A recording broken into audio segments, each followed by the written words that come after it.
Menko Polhukam Mahfud MD sempat mengungkapkan bahwa ada anggota DPR RI yang ditelepon oleh Verdi Sambo seusai kasus meninggalnya Brigadir Yosua terendus publik. Mahkamah Kehormatan Dewan atau MKD kini resmi menutup kasus dugaan keterlibatan anggota DPR setelah mendengar klarifikasi dari Mahfud MD. Hal itu disampaikan Ketua MKD DPR Abu Bakar Al-Habsyi di Kompleks Parlemen Senayan, Jakarta pada hari ini Kamis 25 Agustus 2022.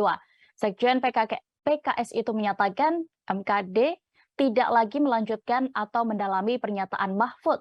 Sebab Mahfud MD menyebut anggota DPR yang dihubungi Sambo bukan merupakan bentuk tindak pidana.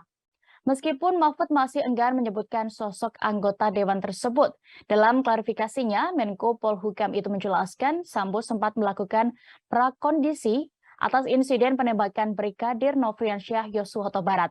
Irjen Verdi Sambo memang sempat menghubungi sejumlah pihak, diantaranya Kompolnas, Komnas HAM, dan anggota DPR.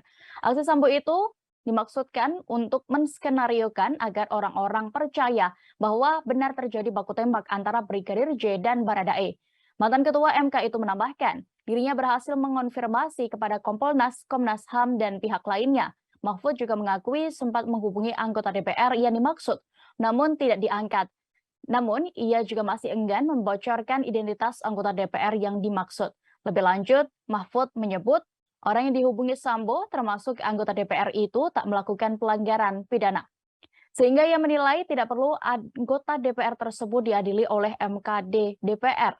Sebelumnya, Komisi 3 DPR RI juga telah melakukan rapat dengar pendapat dengan Kompolnas, Komnas HAM, dan LPSK terkait kasus Verdi Sambo.